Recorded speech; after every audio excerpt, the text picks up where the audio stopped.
Hi, my name's Brad Phillips. I'm here with Puppy Steps Training. Today we're going to be doing a training demonstration for you. So we're going to walk you through the program. We're going to show you everything that your puppy has learned. We're also going to teach you how to continue with the training.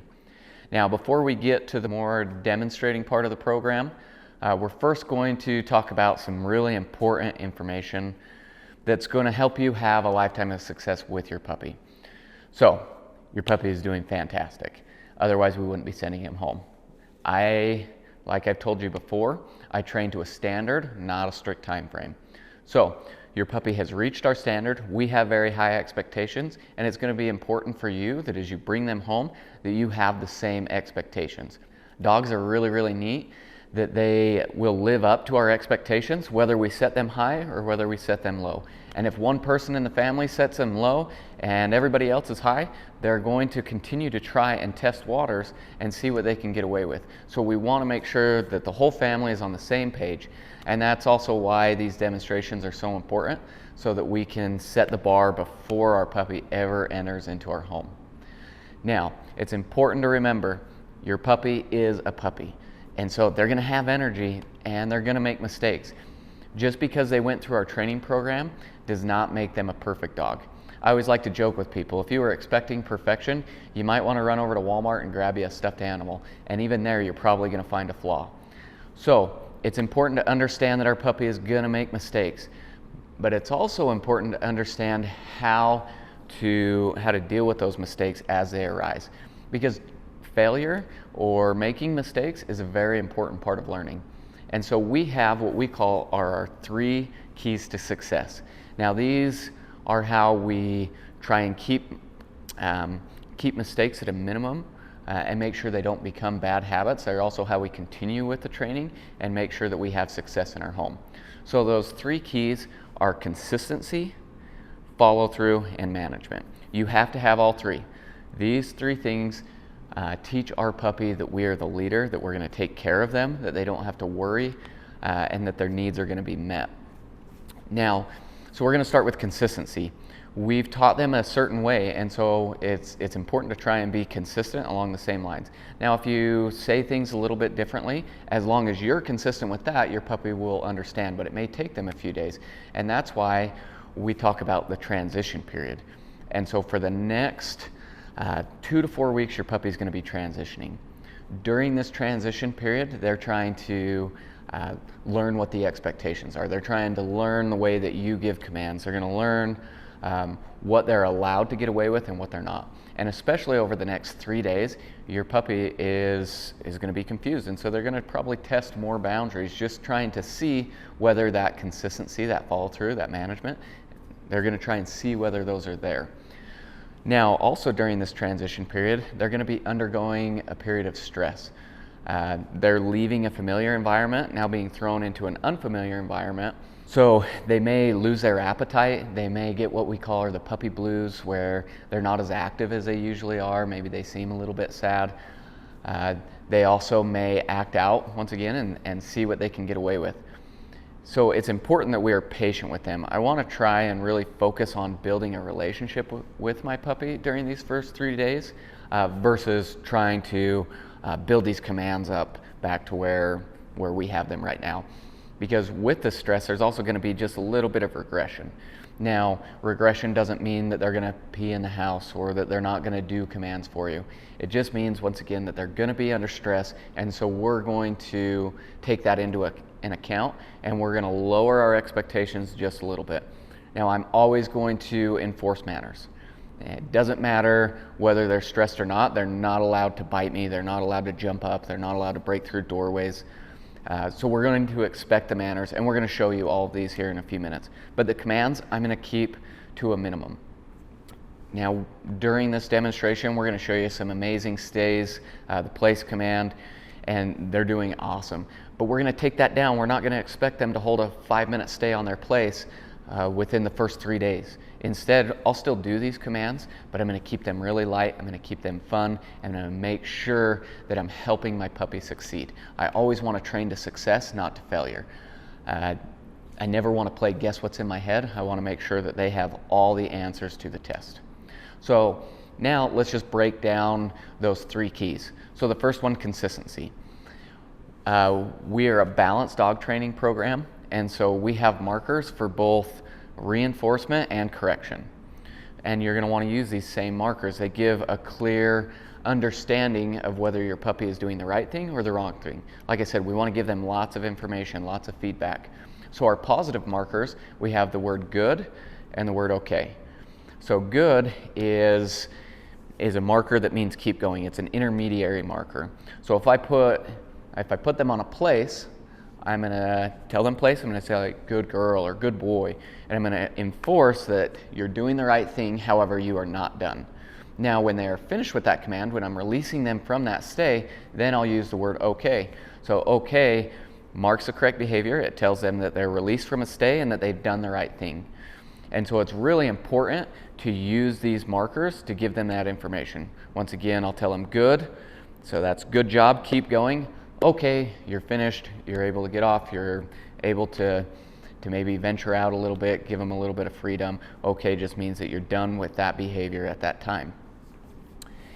Now, we also are giving them rewards during this time. So your puppy right now is very food motivated. That is their currency. Just as you would not go to work if you did not receive a paycheck, your puppy is not going to work for you unless they're being rewarded or they're paid out.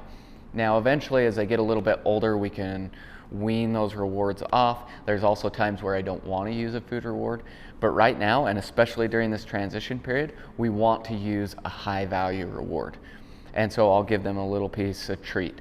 I might give them some ham or hot dogs or maybe a little bit of cheese, something high value, just to really drive this point home that I'm going to reward you and that I have the same expectations and that this is very positive for working for me. Now, there are going to be times where you don't have food on you, and that's where I'll use praise and affection. And of course, I mix that in with everything. I want to praise my dog. I want to show them affection and really show them that they're doing the right thing. Now, if I'm using a toy as a reward, which a toy is a good form of a reward, that's when I do not want to have treats on me. I want them to be focused on that toy. Because the moment that I pull out a treat, then they're going to forget about the toy and they're going to want to work for food. And I want them to have a good toy drive because that's a really important way to mentally stimulate your dog as well as meet their physical needs so that we can give them exercise. So those are our three primary forms of rewards. That's food, praise and affection, and toys. So use all three, but really keep it heavy on simple treats right now. Really drive this point home. Now, when we talk about a correction, so that's our second part of consistency. Like I said, you have to have both. I do not believe that you need to physically dominate your dog. I want our relationship to be built out of respect for me as the leader. And so I give them, once again, a lot of feedback, but my correction a lot of times is just no, and that's all it is. Dogs read our voice fluctuation and our body language very, very well. And so me changing my voice and just giving them a sharp no is all the correction I need. Now, once your dog fixes their mistake, then I'm not going to carry on this correction for a long period of time because your dog's not going to understand. They're just going to think that you're mad at them. And so the correction needs to be quick, it needs to be timely, and then we're done. So like I said, no is kind of that primary correction. Sometimes it's whatever comes out of my mouth, depending on the severity or depending on the action. Now, to kind of give you an example, once again, if I'm working with them and I put them in a stay and they break, it happens all the time because once again, we learn a lot through failure. Now, if they break a stay, I'm not going to get mad. It's not that big a deal. We're working, we're training and learning. And so I'll just simply, no, and then I'll have them do it again. I will always end on a correct behavior. I am never going to end on a failure. And if I have to break a behavior down to make sure that we get that correct repetition, I will. Now, if they do something a little bit more serious, maybe they jump up on me, which is one of my biggest pet peeves, then I'm going to give them a little bit more of a sharp correction. So it would be, no, off. My voice gets a little deeper. A lot of times I kind of puff out my chest and I'm changing my body language. Once again, that's enough of a correction. And then let's say they do something a little bit more serious, like they start to pee in the house. That's when I get frantic. And so my correction might look like, no, no, no, no, no, no, no, no. And I'm just trying to get them to stop. And then I'm going to quickly take them outside. And just as important as that correction is following through and making sure I teach them what the expected behavior is, which I'll get to in just 1 minute. The last part of a correction I want to talk about is a physical correction. Now, once again, I don't believe you need to physically dominate your dog, but there is power, once again, in telling your dog no, and I will accompany that with a leash pop, which is just pop, pop. I'm not trying to yank them around. It's not to inflict any harm. The purpose of that is to regain their attention to then change their behavior. Now, once again, I don't want to injure my dog. I don't want to yank them around. It is not to inflict harm at all. It is simply to regain composure. So that's consistency. You need to consistently reward. You need to consistently correct. You have to have both. Whatever you reinforce will get replicated. And so if you are not consistent and the only time you give your dog feedback is when they're doing something wrong, guess what? They're probably not going to respect you, and instead it's going to be more of a fear-based relationship, which is what we don't want. So even if my puppy is just laying at my feet chewing on something they're supposed to, I might simply just bend down, pet them a little bit, tell them they're being a good boy. We want to give them that feedback, and especially as you're working with them, as you start to implement the commands and the leash work, give them that feedback. It is going to build your relationship more than anything you can do. So be consistent. Once again, anytime I give my dog a correction, I want to then follow through and help them understand what the correct behavior is. So that's where key number 2 comes in. So key number 2, follow through. Like I said, anytime that I correct my dog, I want to then teach them what the expected behavior is. So I'm always going to follow through. Whether I ask them to do a command and they are confused or maybe they ignore me, or whether they're doing something they're not supposed to and we catch them in the act. The follow through is a little bit different on each one. So first off, let's talk about maybe you're sitting there and you see your puppy go over and start to try and chew on a baseboard or chew on something they're not supposed to. This is where we use a concept that we call marking and redirecting. So if I saw them start chewing on something they weren't supposed to, I'm going to immediately correct them. So that correction is no. Now, once I correct them, they look at me, I'm going to redirect them into an appropriate behavior. So even if they don't look at me, I'm then going to remove them from that situation. So we'll use the example of chewing on a baseboard. I'll tell them no. Now I'm going to take them over to maybe their bed and I'll give them something to chew on. And so marking the incorrect behavior, redirecting into an appropriate behavior. Now during this puppy stage, puppies need to chew. And so my redirection, I'm going to try and match texture. They were chewing on a baseboard, maybe I'll give them a bully stick or a marrow bone, something hard that they can really get into. If they want to chew on maybe one of your pillows or a soft bed, give them a plush toy. They're chewing on their leash, give them a rope. Try and match those needs, match consistency. So you can do that with a lot of different behaviors. Even jumping is another one. A lot of times if your puppy's jumping, I'll correct them for jumping and then I'll redirect them into an appropriate behavior like a sit. So we teach them, if they want our attention, they've got to do this behavior. This is a good behavior versus the bad behavior. Now let's talk about follow through if they ignore you or maybe don't understand. So let's use the example of jumping on the couch. Let's say we're in the kitchen, we're cooking, we look over and Marley is jumping up on the couch. So I would immediately say, Marley, off, giving her a command. If she gets down and listens to that, then I'm going to reward her. So I'm going to reinforce the behavior that she just performed. If she got down, maybe came over to me, I'm going to pet her. I'm going to tell her she's a good girl because she fixed her mistake. And so the correction is done. She did the right behavior after she was asked. That's all that needs to happen. Now, if she didn't, if she had her paws up there and she looked over her shoulder like, yeah, what are you going to do about it? You're over there. I will not repeat the command. The worst thing you can do is sit there and go, Marley, off, get down, get off the couch. Because you're just giving her a whole spiel of what she doesn't understand. If she doesn't do the behavior when asked, I am not going to repeat the command. I will correct her. So if I said, Marley, off, and she didn't get down, I am then going to say no, and now I'm going to start to approach her. I'm going to walk across the room. Even if I am comfortable wrapped up in a blanket, I'm going to get up and I'm going to go and remove her. Now, if she fixed her mistake with that prompt, if I said no and I started to motion towards her and she got down, I'm going to reward that behavior. I'll call her over, have her sit, praise her, make sure that she understands that, yes, that's exactly what I want. That's a good girl. Now, if she still ignored you and kept trying to get up onto the couch, or maybe succeeded and now is trying to get comfortable, I am going to walk all the way over to her, and at that point I will repeat the correction. I will not repeat the command. I will tell her no again, and now I'm going to remove her and I am going to redirect her into an appropriate activity. Whether that's you're going to come over by me, you're going to lay on the floor, you're going to chew on a toy, or maybe it's, okay, I can't watch you very well right now, you're just going to go take a little break in the crate. Now I'm not going to be super mad and shove her in the crate and make it a big deal, because then you're going to destroy the crate. Instead, the correction has already happened. Now I'm redirecting her into something appropriate to do. And so the correction is done. I do not need to carry on this frustration or this anger after the correction has happened. But I am always going to give them that correction, and I am always going to follow through.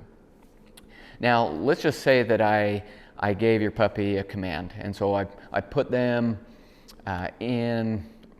Sorry, let me take that back.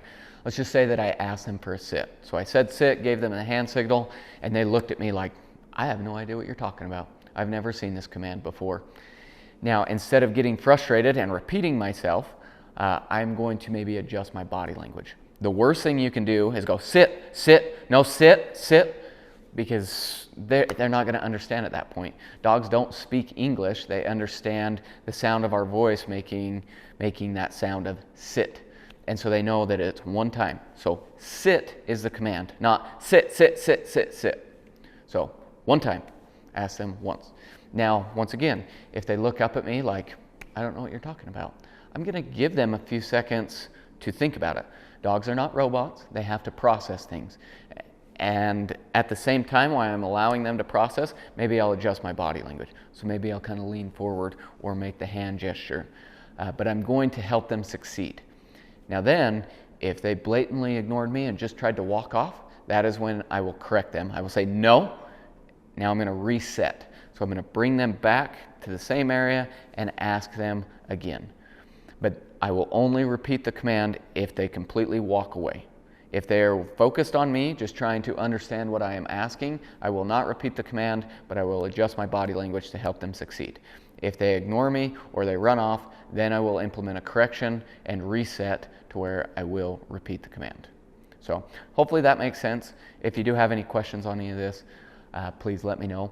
But follow through is super important. The moment that you don't follow through, the moment you call your dog to come and they run the other direction and you say, I'll get them later, is the moment that your dog loses respect for you and are going to try and push more and more buttons or try and push more and more boundaries. So it is so important that you follow through and help your dog succeed. Give them necessary feedback and information. So that was key number 2. We've got consistency, number 1, follow through, number 2, and now number 3, which is management. Management is going to be the most important thing you do throughout this transition period.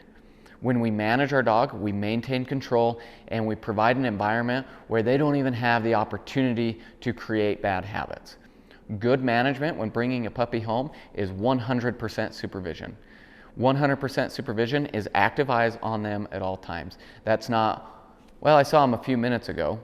You have to know what they're doing at all times, what they have in their mouth, what they're getting into, where they're laying down, all of it. 100% supervision. Now, there are some good management tools to help you along the way. The crate is your best management tool. You know that if they're in the crate, they're not chewing something up, they're not destroying a family heirloom, and they're not peeing. So use the crate to your advantage. Anytime you cannot give them 100% supervision, use the crate as management. Use a leash. I let my puppies drag around just a really lightweight 4-foot leash for the first few weeks that they're in my house. That way I have a quick way to grab them if needs be, or to take them outside. I will also keep them on a long lead until I've built a relationship to where I know that they are going to follow through and they are going to come back when called. So that once again, this way, they do not have an opportunity to run off and not listen to me. They don't have an opportunity to create a bad habit. Now, as we go throughout the manners, we're going to talk about how to manage those each individually because they're all managed a little bit differently. But the key points to remember is 100% supervision. That is the most important thing you are going to do over this transition period. Know where your dog is at all times. And once again, that's not, oh, I knew where they were 2 minutes ago. It's, I know where they are now, I know what they're chewing on. Because if you walk around the corner and your dog has had an accident and you don't see it, there's nothing you can do. And so by good management, you provide the opportunity to develop a relationship as well as to create a set of expectations that your dog understands and that are going to set you up for success. So recap, the 3 keys: be consistent, both rewarding and correcting. Lots of feedback is important. Whatever you reinforce will get replicated. If you ask them to do something, follow through. Do not allow your dog to get away with ignoring you or ending on an incorrect behavior. Always train to success, not to failure. And make sure that you follow through. If you ask them to do it, help them succeed. And the last one, management. Manage your dog, 100% supervision. You know what they are getting into at all times. You know where they are. That is going to set you up for success. So now we're going to switch gears and we're going to pull out your puppy and we're going to walk through all of the training with you. As you watch this video, please write down questions and then give me a phone call or an email. We want to help you succeed. We want to make sure that this transition is as smooth as possible. And that is, once again, the purpose of this video is to help you. And so if you have any questions, please let us know. But we're very happy with where your puppy's at and excited to show off this training.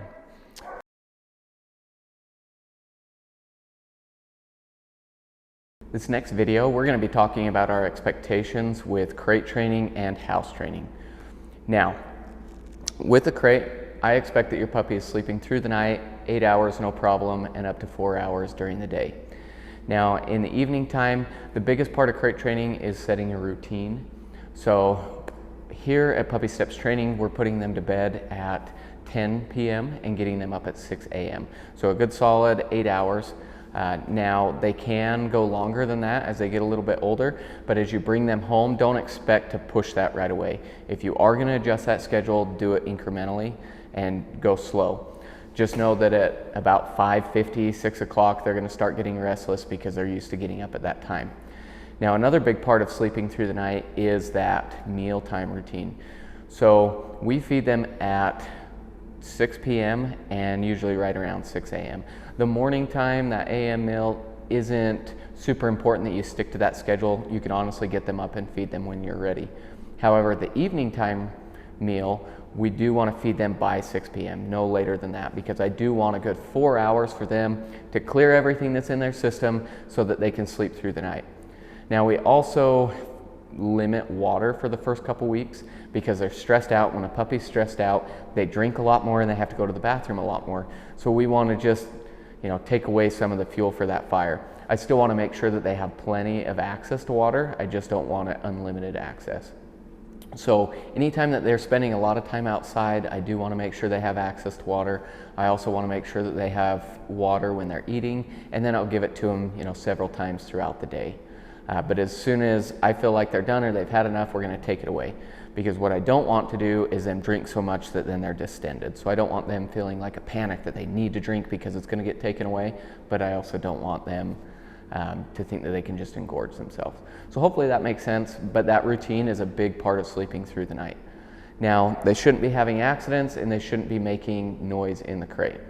So if they do make some noise in the crate, for the first couple minutes, we're going to ignore that. We're going to let them just settle down, especially in the first day or two as they get home. They are going to be under some stress, and so you're their source of comfort. But I don't want them thinking that if they throw a big fit, that you're going to let them out. So for the first 5 minutes, just let them kind of cry it out. Then the first thing that I'll go to is just draping a blanket over the crate. By doing that, we're making sure that they can't see outside, and they're a lot like parrots. If they can't see what's going on, they're going to settle down easier. We've also taught them a hush command. If they do, just continue carrying on. And so if I need to give them that command, it'll be no, hush. And so it's a little bit louder. Obviously, you're implementing a correction, and they should quiet down. Now, if they just carry on like they didn't even hear that, then I might accompany with a little tap on top. So I'm not banging on the crate, but it will just be, no, hush. And it's just to break them of their reverie. I don't want to, kick the crate across the room or cause like any type of fearfulness, but it's just like, hey, knock it off. So that's our correction there. Now, the biggest mistake that you can make with crate training is letting them out if they are crying. Because as soon as you do that, they figure out like, oh, if I throw a fit, they're gonna let me out. So absolutely no positive attention if they're crying in the crate. The second worst thing that you can do is come over and go, oh, it's okay, I'll let you out in a minute, and stick your fingers in the crate. Because same thing, you're giving them positive attention for throwing a fit. So it is no positive attention if they're crying in the crate. If they are making noise and you are about to let them out, still expect some silence. So I'll tell them hush, and I want them to give me like 10 seconds of silence. If you think, oh my goodness, they're gonna have an accident, they need to go to the bathroom, then I might, expect still some silence, but it might be more like 3 seconds. So I'd say hush, okay, now let's go, and we'll get them outside. So that's our evening stuff. During the day, they should also be able to be in their crate comfortably without making noise, without having accidents. Like I said, we build that up to 4 hours at a time. You can put them in the crate more than that. I just don't do longer than a 4-hour block at this point. I utilize the crate very heavily while we're transitioning and while we're working on potty training. So don't be afraid to put them in the crate. It is honestly your best friend. They can be inside the crate for as little as a minute, all the way up to that 4 hours. So anytime you can't give them that 100% supervision, utilize the crate.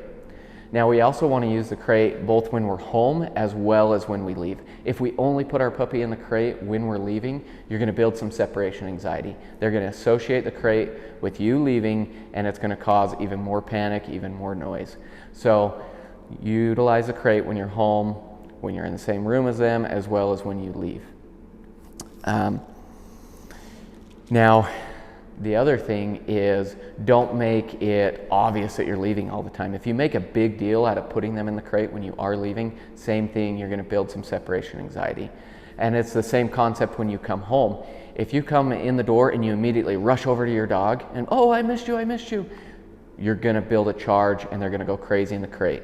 So we want to make sure that that's kind of nonchalant. I'll get to you in a second. Sometimes I'll let you out immediately. Sometimes I'll go to the bathroom or go get a drink. And that way we don't build that charge, but it should be a very calm experience being in the crate.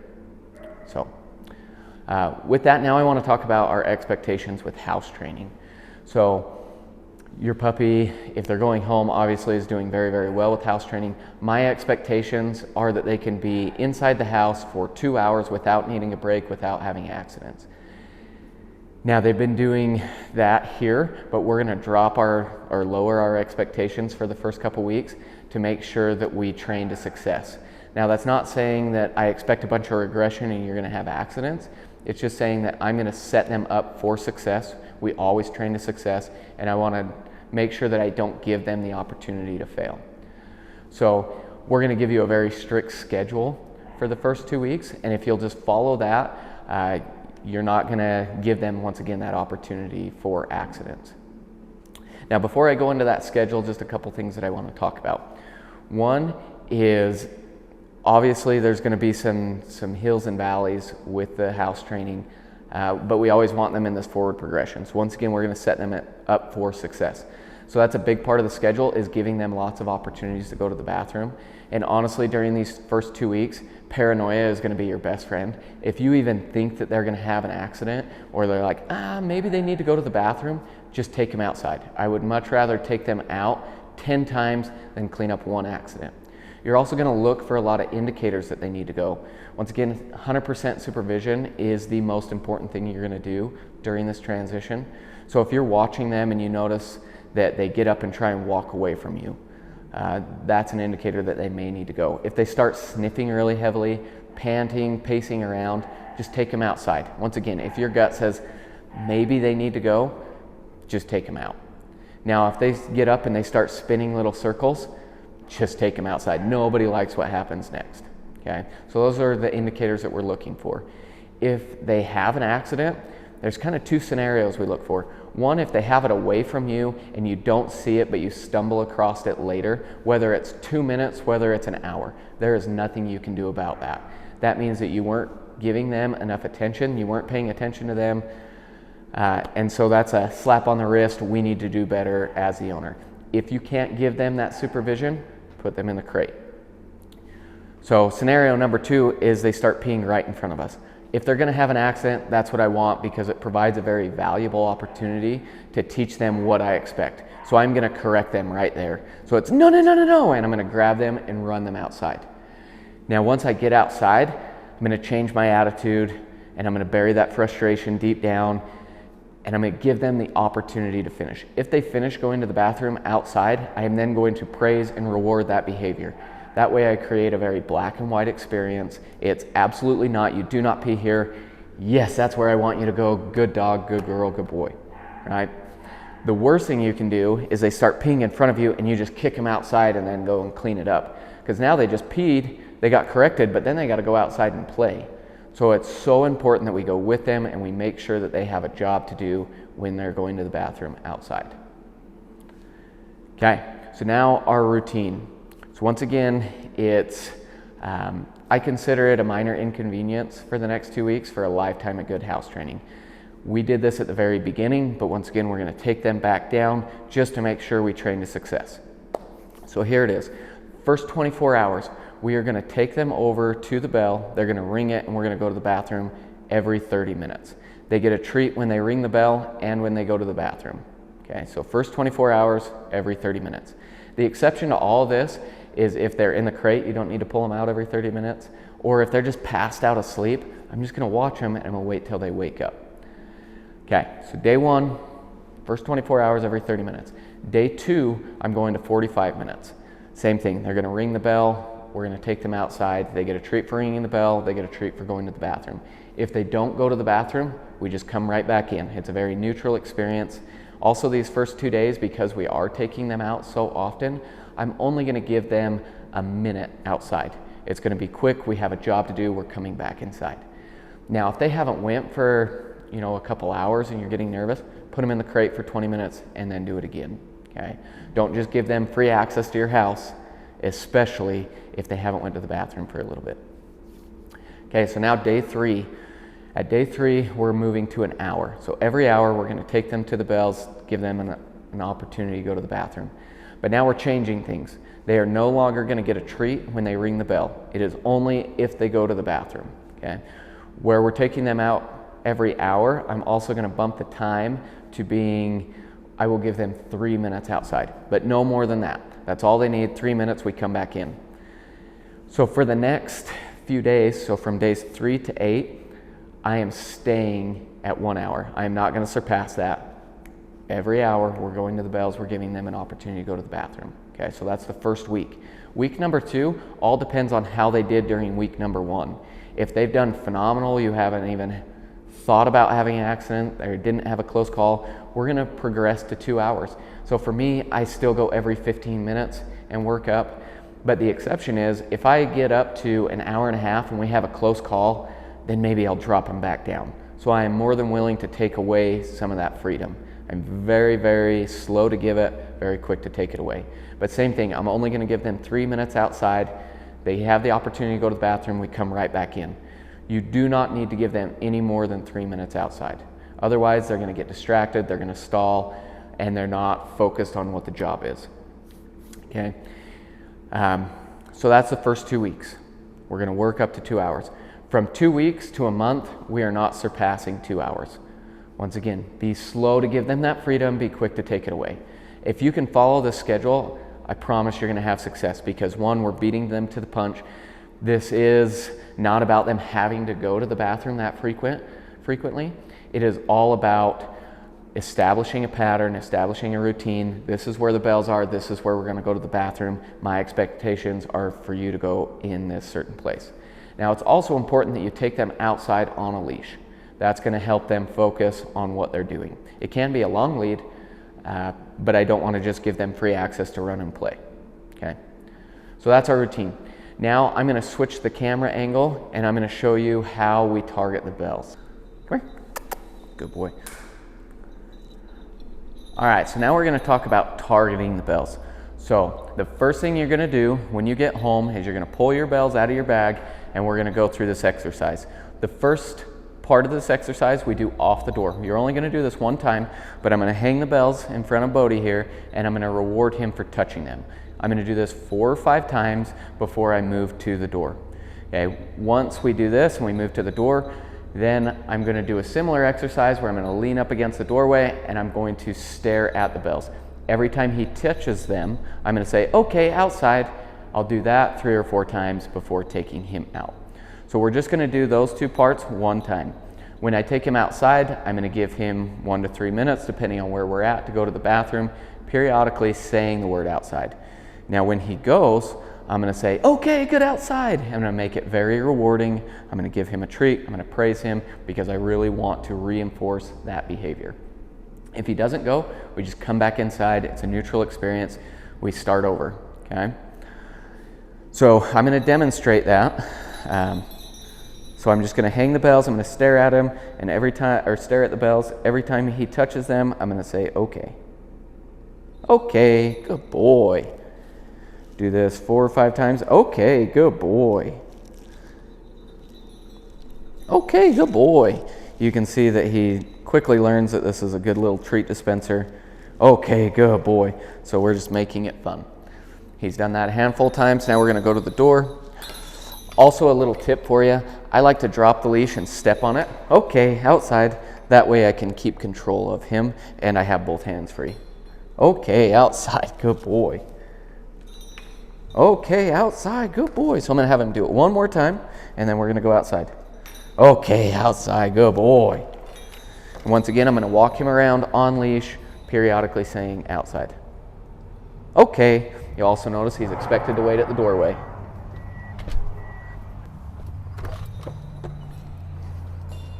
Okay, good boy. Now, after you do that little exercise, from here on out, when you target the bells, it's just going to be walking him over, staring at the bells. Once he rings it, okay, outside, and then we go outside, okay? And remember, for the first 2 days, I'm giving him a treat for ringing the bells. After that, no more treats. I also want to mention, don't be surprised if for the first 2 weeks, he doesn't go and ring the bells on his own. He may, but then again, we're going to be beating him to the punch so many times that he may not need to go, so we're going to beat him to the bells. So don't be worried about that. The other thing that I want to mention is just if he rings the bells, we have to go outside to the bathroom. There is no play. There is no, you just barely went out, so I'm going to ignore you. You have to take him out. If he keeps hitting the bells one right after another, then redirect him into something else to do. If you were headed outside to go for a walk or to go and play and he rings the bells, we're going to have to go, okay, outside. We're going to go to the bathroom, and then we're going to come back in, wait 10 to 20 seconds, and then we'll go outside. So if you're going outside to play or a walk, make sure you forego the bells. So that's our expectations with crate training and house training. If you have any questions, don't hesitate to reach out. We want to make sure this transitions over smooth, but this is definitely, as far as the house training goes, this is definitely the part of the program that requires the most effort because it is those 2 weeks of constantly having to take him out. And then every dog house trains differently. So it may go longer than that till you feel confident and comfortable, but don't give him too much freedom until you trust him and you have that relationship. So.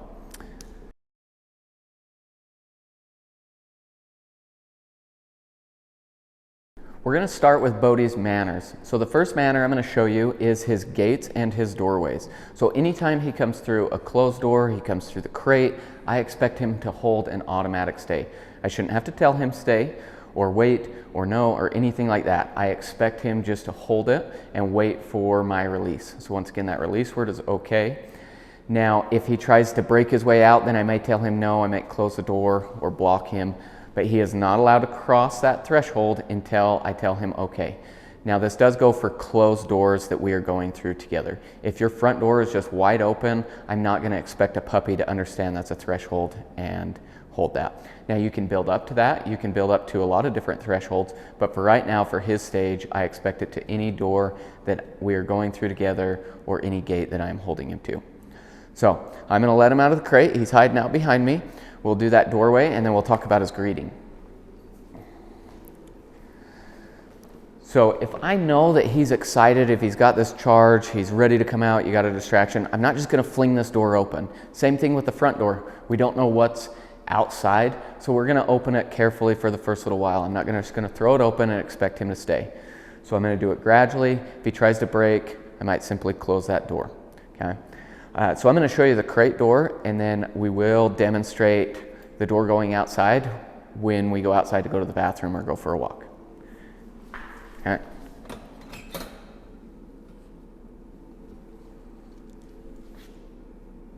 Okay. So I say okay, and he's able to come out. Okay. So once again, that's the same expectation with any closed door. Good boy. So that right there that he just did is what we call his greeting. So he is sitting to get my attention versus jumping up or going ballistic. Okay. Now, his greeting is a replacement behavior for jumping. So anytime I call him over, if I say, Bodhi, I expect him to sit in order to get my attention. Okay? Good boy, good boy. Now, this is a relationship exercise. He has to have a relationship with you in order to respect you enough to present this each time. So I'm going to give you an exercise to practice to really build this. But don't expect him to present his greeting for every stranger you come across, and especially if they stick their hands down in his face. So with all of this, as you get used to Bodhi, you have to be the advocate for him.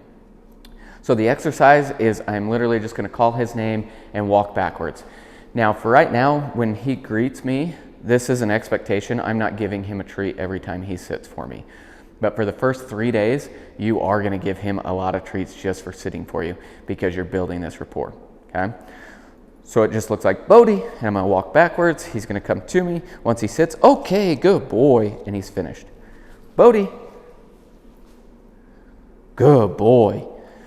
Now, if he doesn't immediately sit for you, give him time. We want to allow him to process. We don't want to take away his ability to problem solve. Now, if it's been a second and he doesn't immediately sit, I might just take a baby step into him, okay? Good boy. Or if that doesn't work, I'll give him an exaggerated hand signal. Bodhi.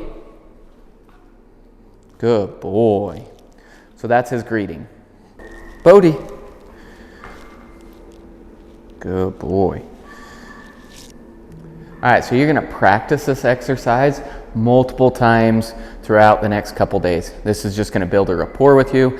It's super easy for him, and it'll just help your relationship immensely. Now, if he tries to rear up at my hand, I'm going to take it away. I'm going to tell him no. If he tries to get really mouthy and grab the treat, I'm going to tell him no gently. So gently is our command for him to have a gentle mouth. Now he should be very cautious when taking treats. I don't want to feel his teeth at all. So I can just tell him gently, and he's going to be very soft. Now, with children especially, we start out by telling them to put the treat in the palm of their hand. That way there's no skin to grab. We've practiced enough. He has a soft enough mouth that we've been able to give it between our thumb and forefinger, and he's very, very kind. He's not gonna bite your fingers off. Good boy. Okay. Now the other thing, once again, this greeting is a replacement behavior for jumping. So if he does jump up on me, I'm going to tell him off. So off is our command to get down. Now it's also important if he's running up to you and you think he's going to jump, we never want to step backwards. Once again, this is the biggest thing for kids is they always want to step back. We're going to run away from the scary puppy. No, you never step backwards. Instead, I'll always step into him, and that way I restrict the space and I make it so that his timing is thrown off and he's less likely to jump. If he does jump, tell him off, and I will bring my knee up and block him. Now I'm not extending my foot, we're not punting our puppy. It's literally just a little block, and it's like, no, I don't do that. You're not allowed. Now if he tries to jump up on a different person, somebody that you're walking up to, you're meeting, I'm going to use that leash and I'm going to give him those 2 leash pops. So it's no, pop, pop, off, and then we get some distance, we walk away. Once he shows that he can be under control, then we can approach the person again, and I'm going to look either for that greeting, or if it's somebody he's never met before, I'll have him sit for me. That way I get his attention, I can pet him, and then if you're allowing somebody to come and pet Bodhi, you can say okay, and they can come up and meet him. But I want to make sure that he does the greeting for me before and after that person. So after they leave, I'll say Bodhi, and I'll get his attention. He'll sit for me. We're back under control. Okay, good boy. Now the other thing with this greeting is after these few days, I'm no longer giving him a treat for it because it's just that expectation. That is how he gets my attention. Now jumping, if he jumps up on something he's not supposed to, once again the command is off. A lot of times I'll follow that with like a clap, so it'll be off, just to drive that point home. If I have a hold of the leash, then I will pop that and I will guide him off. If he's across the room, remember, we're only going to say it once. I will say off one time, then it's no, and I'm going to get him. My body language is always the most powerful indicator that I am going to follow through. So we're not just going to repeat ourselves. We're not going to say no, off, off, off, because then he's learning to ignore that command. So remember, never step back, always step in. If you have to, a little block. But he does not get away with jumping up on anybody. Okay, and that's where that greeting is so important.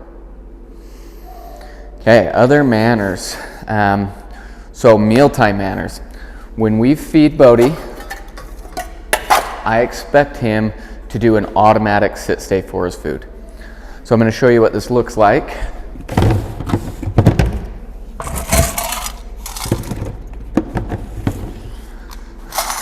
So generally that's all I have to do is just shake his bowl and he's going to go into a sit. And now once again he's expected to stay until released. If he breaks, that food bowl comes up and I'll say no or something like that.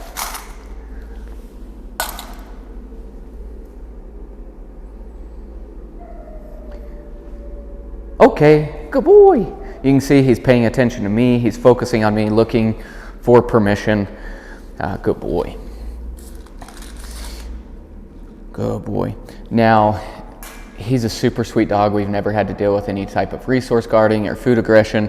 He's very comfortable with me being around his food.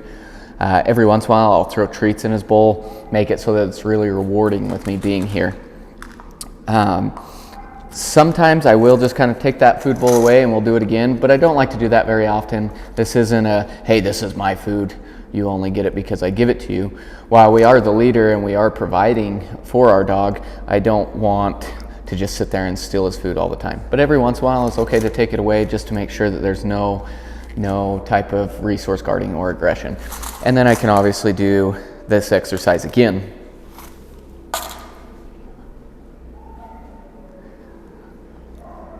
Okay, good boy. Yeah, you want treats, not kibble, huh? Good boy. So, and once again, as we talk about in the crate training and house training, what our routine is. So he's being fed 6 a.m. and 6 p.m. and he is getting, right now, I think he's at a cup. He's getting a cup of food each time. Good boy. Now going along with talking about resource guarding or aggression, we do a lot of preventative measures, so that's a big reason for handling. I want to make sure that he's comfortable being handled. He's not going to growl or bite me. I can handle his paws. Oh, good boy. His ears. Of course, being a doodle, he's going to need to be groomed all the time, so we practice a lot of grooming holds, holding his muzzle. We've trimmed around his hind end, his eyes, all those hygiene cuts. I can handle his mouth. Oh, good boy. Oh, it's a baby teeth. We can pick him up, and I just want to make sure that he's going to be comfortable being handled and he's not going to react in any type of aggressive manner. Oh, good boy. Yeah, that's a good boy. Also with clipping his nails, he needs to be comfortable being handled. Oh, good boy. So a lot of socialization, a lot of confidence boosting with that. You're going to need to continue that because he is going to be groomed so much. We want to make sure that he associates being handled in a positive way. So anytime we throw in something new or uncomfortable, I am going to reward him more. Oh, good boy. Yeah, that's a good boy. Now let's talk about chewing and mouthing. So where I just looked at his teeth, he's got a lot of baby teeth. In fact, I don't know that he's lost any teeth yet. So chewing is going to be a behavior you can't avoid. The best way to prevent him from being destructive or chewing something up he's not supposed to is to give him proper outlets. So anytime he has a downtime, just give him something to chew on. We're also going to make sure that we give him a variety of things to chew on because he knows what his mouth needs. We can't dictate that. So if you do catch him going up and he starts chewing on something he's not supposed to, tell him no, so mark the incorrect behavior and replace it with something of similar texture. So if he starts chewing on a pillow or a soft bed, I'm going to give him a plush toy. If he starts chewing on something hard like a table leg or his crate or anything like that, I'll give him a bully stick. So I really want to match the texture. That way I'm giving him what he feels like his mouth needs, whether it's something hard to get into or something soft that might pull a tooth out. Now he's never allowed to chew on me. If he starts mouthing on me, I'm going to tell him no, and I'm going to grab his muzzle. So I'm not clamping down, I'm not trying to hurt him, but it's just no, and then I'll hold it. I'll take our hands away. Are we good? Okay, good boy. And then we can go back to petting. If he puts his mouth on me, no, clamp. If he does this 2 times in a row, now I'm removing myself. So obviously he wants to chew on me. Well, I'm no longer going to grace you with my presence. Even if I'm just withholding myself for like 30 seconds, and then I can come back and be like, okay, are we good? And I can go back to petting him. If he tries it again, I'll remove myself a little bit longer, and now I'm going to give him something to chew on, so that way I can redirect his mouth into something that is appropriate. But he is not allowed to chew on anything that is mine, including my hair, my skin, my, anything, shoelaces, stuff like that. But the biggest concept there, mark the incorrect behavior, redirect him into an appropriate behavior. Oh, good boy, good boy, good boy. Now, let's grab a toy here. Good boy.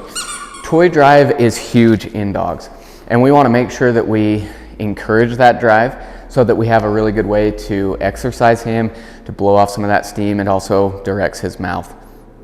So toys are huge. Anytime I have little kids playing with my dog, I always want a toy out. That way his mouth is directed towards the toy and not towards children. So when I do play with my dog, I don't like to have treats out. I'm not going to give him a treat for releasing the toy, because then he's going to lose focus on what we're actually doing, and he's going to focus on the treats. But he is expected to drop objects when asked, and so that command is drop it. I want to make sure that I say that really clear. And for the first little while, I want to be close to him so that in the case that he ignores me or he doesn't immediately drop it, I can follow through. I will give him just a second to process, but if he shows that he's ignoring me, I am going to physically remove it.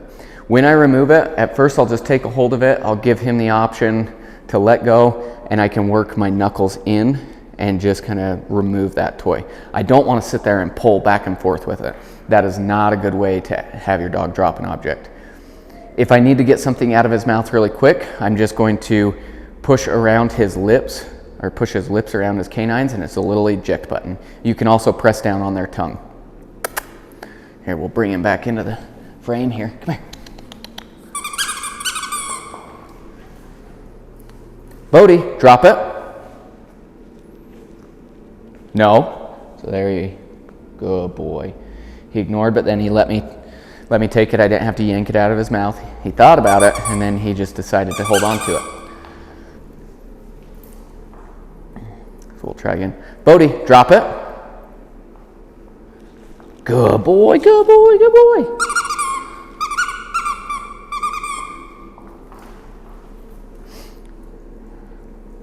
Good boy. Bodhi, drop it. Good boy. That's a good boy. Okay. So I'm just playing with him. I just want to be part of his play. The other thing is I'm not always going to immediately ask for that drop it. I don't want him to associate that anytime we pull out a toy, I'm going to quickly take it away from him. So sometimes he can just run and play with it. Other times I'll have him bring it to me, I'll have him let it go, and then we're just playing fetch. Bodhi, drop it. Good boy. Good boy. Good boy. Oh, good boy. Drop it. Good boy. Here. You kind of predicted what I was doing there.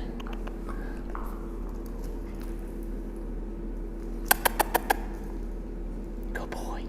Drop it. Good. Good boy. Good boy. So that's all it is. But if he didn't let go, I'd just come around the top of his mouth, just like that, and he'll spit it out. Good boy. Okay. I believe those are all of our manners. These are going to be the focus for the next few days. As you bring him home, these are a great way to build that relationship. It's also a good way to teach him what your expectations are and the rules of your house. So the commands that I'm going to show you now, we're going to take it easy on, but the manners, 100% follow through every time, okay?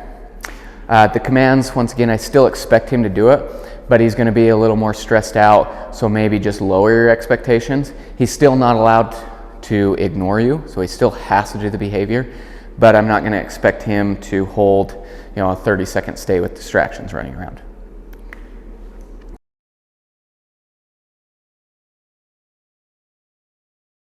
All right, ready? So the first one I'll show you is place. So place can be just about any object with a defined boundary. These elevated beds are really, really nice for it. It's easy to teach, and the puppies love to just hang out on them.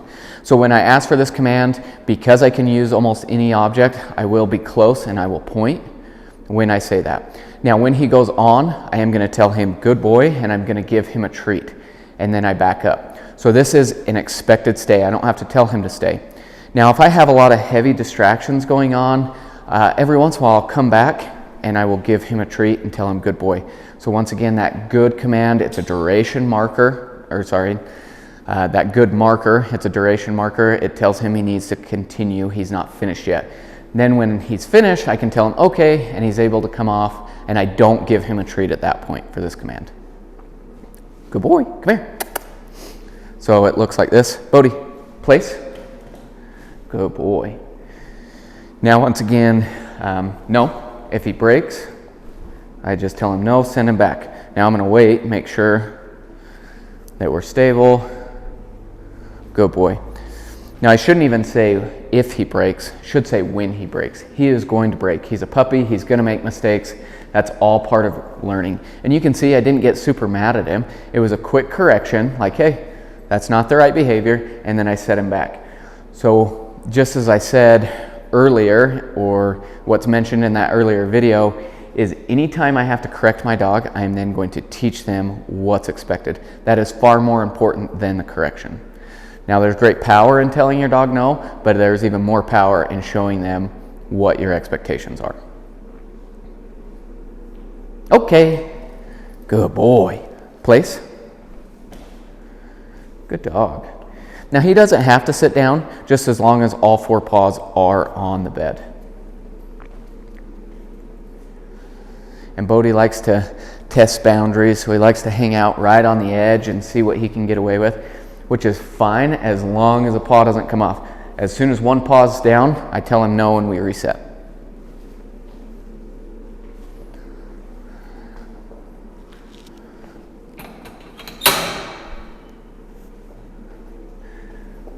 So trying to stay within the camera angle, there's not a lot of distractions that I can do, which I don't even think you saw either of those two treats.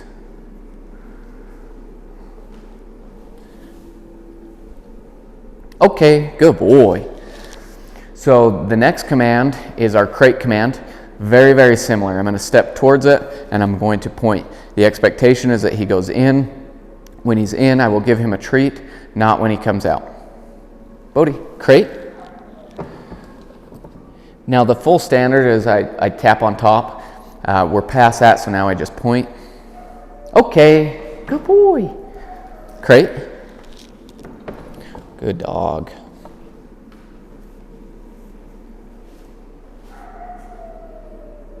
Okay, crate.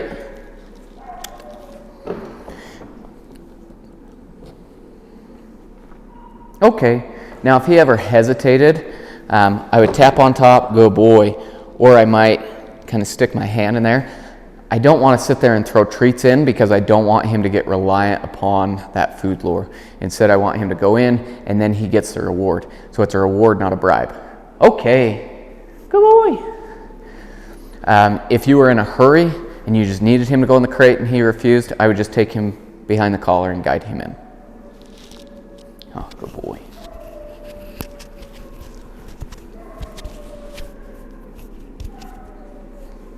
Microphone's falling off. Okay.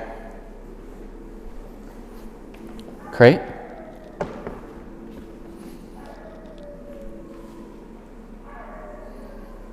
Okay. Good boy. All right. Now our three primary hand signals. So we have sit, which is just a little scoop over the nose. Down, I take my hand flat and I take him to the ground. Good boy. And then stay as a stop sign. Now he has both a sit and a down stay. These are a lower duration stay versus like your place. Place is longer duration. On place, he could do a couple minutes, and a regular stay, you're doing 20 to 30 seconds. Okay, good boy, good boy. So as you saw, that was his down stay. He will also do a sit stay, sit, stay. Now, if he goes into a down like that, I'm fine with that because a down stay is more stable. But what he's not allowed to do is if I tell him to stay and he goes into a down, or if I put him in a down stay, he's not allowed to pop up. That is considered a break. I will tell him no and have him do it again. You'll also notice that he is getting the treat. Okay, at the end of this one, because it is this shorter term, I'm not running up and telling him good all the time. It might just be a really brief stay, and then I'm gonna reward him and we're gonna go. Whereas the place, I want him to think the longer he is staying, the more treats he's gonna get. So that's why I'll periodically go back up and say, good boy, and really reinforce that. Okay, just to show you those hand signals again. Bodhi, come here. Come here. Get him up. Sit, that nice little scoop over the nose. Down, notice my hand is flat and off to the side. And then stay as a stop sign. Doesn't matter which hand, and then you don't have to hold it. This isn't Jurassic Park.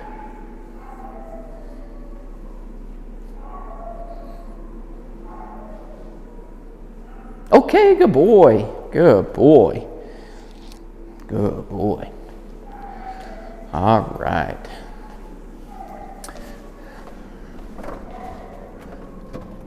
Our last command here in this section that I'm going to show you is leave it command. So I'm going to pull out some really good stuff for our leave it command.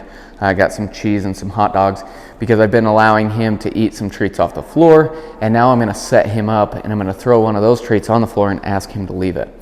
Now, because I know that he might break because I've been allowing him to eat these treats off the floor, I'm going to have some management here. This is a pretty hard leave it. It's a lot easier to tell him leave it on a walk when there's something in the road and we can just move on past it. This, where I'm using a regular treat, sometimes can be difficult. So I'm gonna got this treat, I'm gonna toss it on the ground, and he's put himself in a stay. Good boy, come here. Oh, you're not even gonna pay attention to it. Leave it. There we go. Notice how he immediately backed right off it. Good boy. Now I'm going to continue to reward him as he continues to leave it alone, especially because we're going to stay right here in this area. Good boy. And he's not going to lunge for it. But that reaction is what I'm looking for. Leave it means leave it permanently. You don't get to wait and then go and get it. It means don't look at it, don't sniff it, don't touch it. Good boy. Now, if we're walking past it and you try it again, oh, good boy. You can see that. That's exactly what we want. So I will only tell him leave it from things that I can remove from Bodhi or I can remove Bodhi from. So that's why we use it for roadkill or trash or anything on a walk, but I'm not going to use it for inanimate objects that he has access to all the time. I'm not going to tell him leave it from the baseboard because he's going to have access to that. Instead, that's a no, and that's management. I'm not going to give you access to it. But if there's something on the ground, you spilled something while you're cooking, that's a leave it. You stumble across something while you're walking, that's a leave it. The trash can, or trash in the trash can, I should say, that's a leave it. Okay. Good boy, okay. Now once we're finished, I can take it away, I can tell him okay. Good boy, huh? Good boy. Okay, so those, make sure I didn't skip over anything. But those are our commands in the basic obedience section. Now we're going to switch gears. We're going to talk about a walk. So So I'm going to adjust the camera real quick just so we can get more space, and we'll go over the heel, the long lead, the recall, and engagement.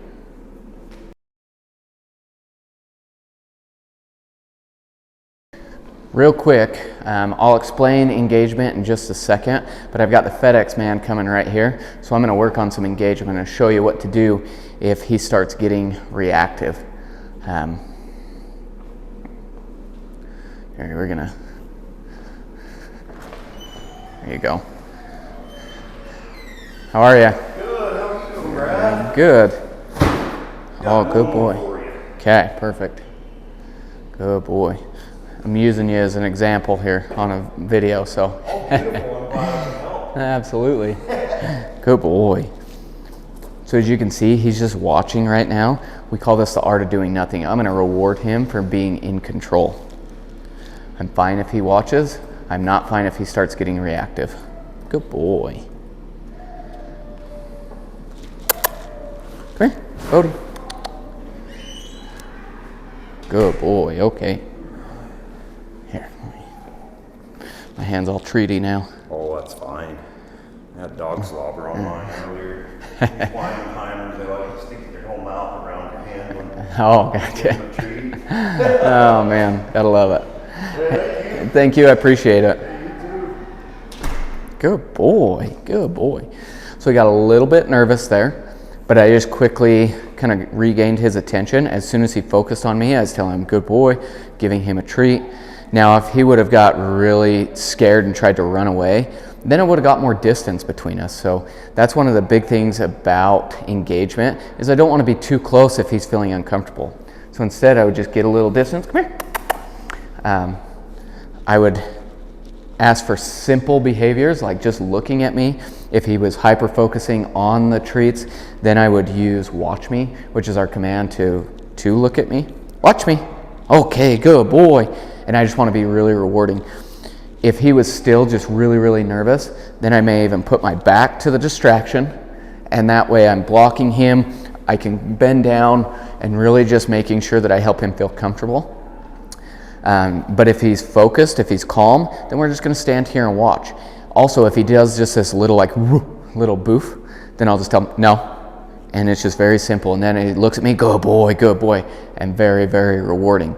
So he is only going to get out of control and feel anxious if you are anxious.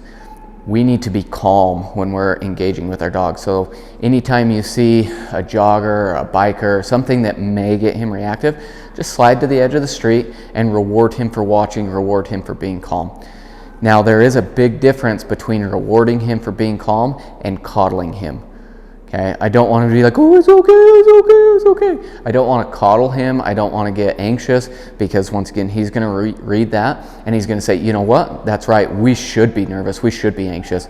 So instead, I always want to maintain a calm demeanor and just allow the distraction to go by, show him that I'm not worried, he shouldn't be, and then we can move on. That's why in our manual it talks about being a calm leader, because if you are calm, your dog is going to be calm. If you are anxious and nervous, your dog is going to be anxious and nervous.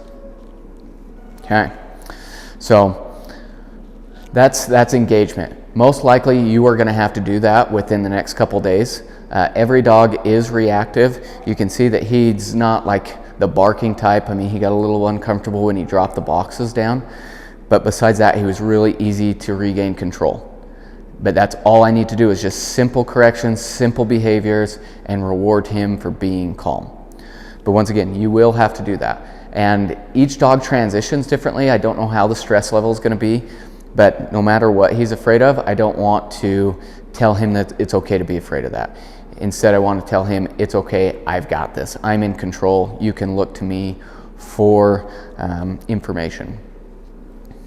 So, engagement.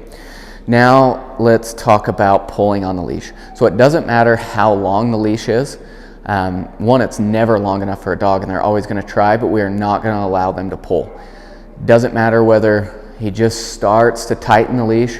If there is tension, he is pulling, so that is not okay.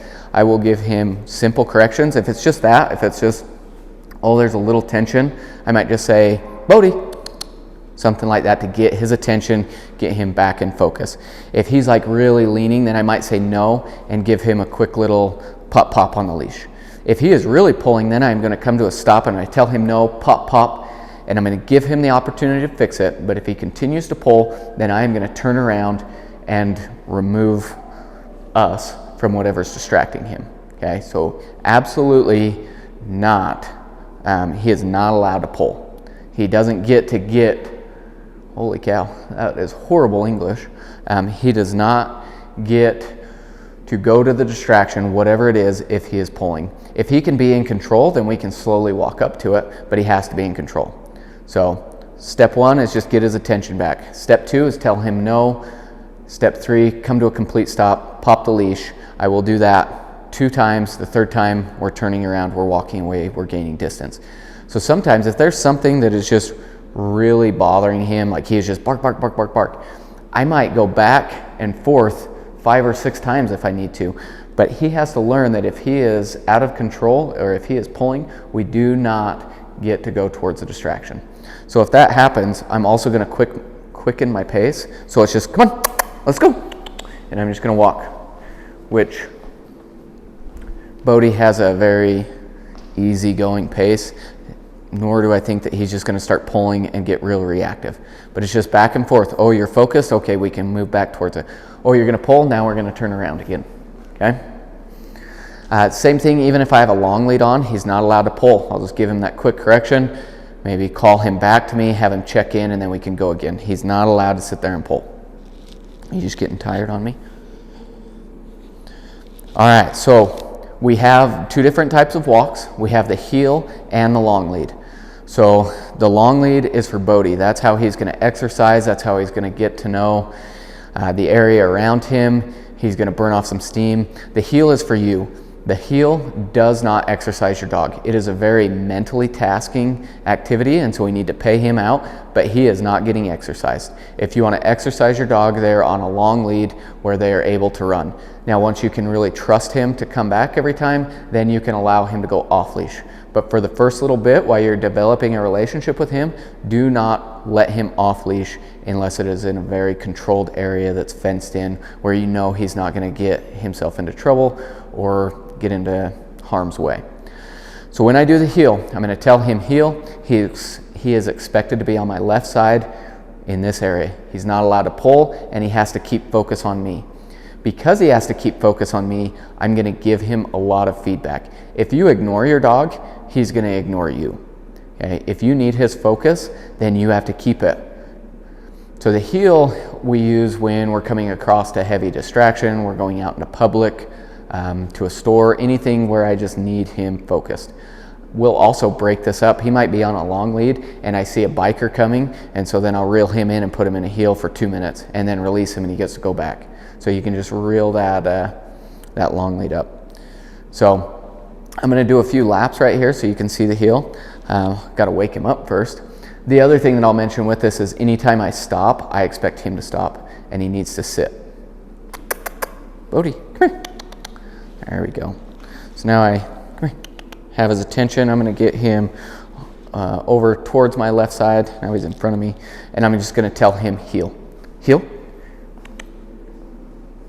And we're going to meander. Good boy. And you can see, good boy, he is very tired right now. Heel. But when we're in a heel, his job is to walk next to me and periodically, good boy, look up at me. Good boy. Heel.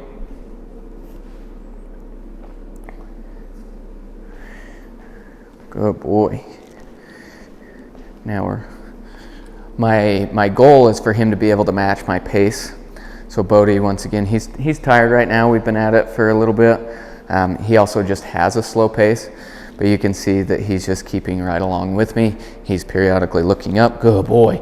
And so I'm telling him he's doing a good job. Heel. Now when I come to a stop, he should sit down. Good boy. Good boy. So that's our heel.